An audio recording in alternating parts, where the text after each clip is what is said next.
3,000 years of history, carved into monuments, locked behind stone walls, guarded by the sands of time.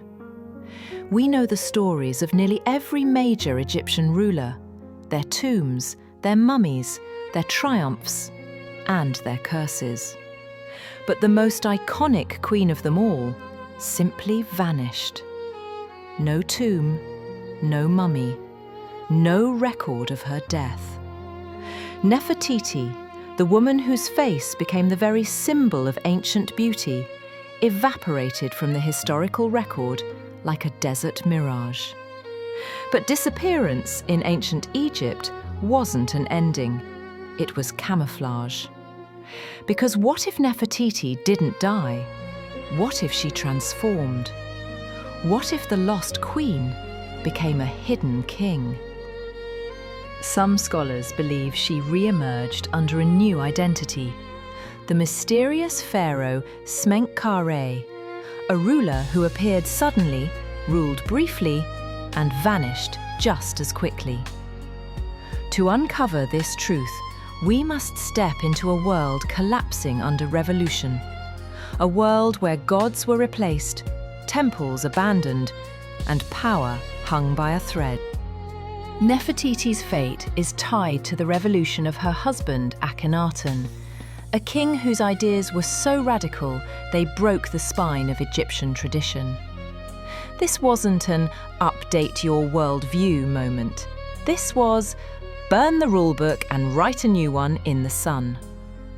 He abandoned centuries of worship, replacing the entire pantheon with one god, the Aten, the solar disk. And Nefertiti? She wasn't just a queen beside him, she was equal to him. She's shown in art wearing the double crown, striking enemies, performing kingly rituals. It was the first hint that she was more than a queen. She was a king in training. But the old gods do not die quietly. After Akhenaten's death, the powerful priesthood, the ones he had stripped of wealth and divine authority, unleashed a purge. Statues smashed, names chiseled out, faces erased. Damnatio Memoriae, the condemnation of memory. But here's the irony. When you erase someone completely, you create the perfect place to hide. A gap in the royal timeline, a sudden vacuum of power. And into that vacuum, someone had to step. Smenkhkare appears like a ghost. No childhood, no lineage, no clear origin. Art from the era shows a ruler with Nefertiti's exact jawline, her cheekbones, her distinctive chin. Coincidence? Perhaps. But then there are the names. Kingly titles that use phrases normally reserved for royal wives. A linguistic fingerprint left in plain sight. And then there's the coffin.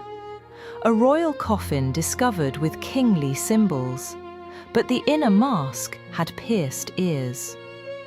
Male pharaohs did not wear earrings, but queens did. When Akhenaten died, Egypt was in chaos. The dynasty needed a ruler with experience, someone who understood diplomacy, someone who had already commanded divine authority.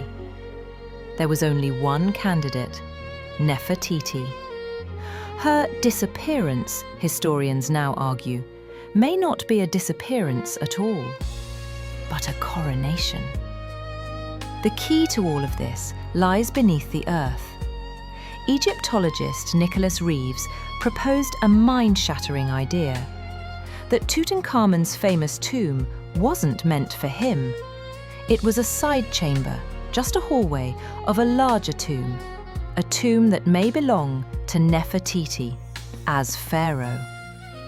Radar scans revealed faint outlines of hidden rooms behind Tut's painted walls, undiscovered chambers, sealed doorways, a second tomb, a royal tomb fit for a king or a queen who became one. If Nefertiti became Smenkhkare, her reign was brief. Once the old priesthood regained control, they launched a second purge, not just against Akhenaten, but against her. Her memory was erased twice. First as Queen Nefertiti, then as King Smenkhkare. The perfect cover-up, the perfect disappearance. Her body remains unfound because her enemies did everything in their power to make sure it stayed that way. So who was Nefertiti? A victim of political vengeance? A revolutionary queen? A ruler erased by history? Or a king hidden behind a mask? When you put together the matching facial features, the anomalous coffin, the gaps in the royal lineage, and the political necessity, you don't see coincidence. You see intention. Perhaps the greatest queen of Egypt did not vanish. She simply changed her name. Maybe Nefertiti never died. Maybe she ascended, and the desert is still guarding her secret. So, what do you think? After everything we've uncovered, the vanishing queen, the erased king, the hidden tomb, the political conspiracies, there's still one truth we can't escape. Nefertiti's story is far from finished.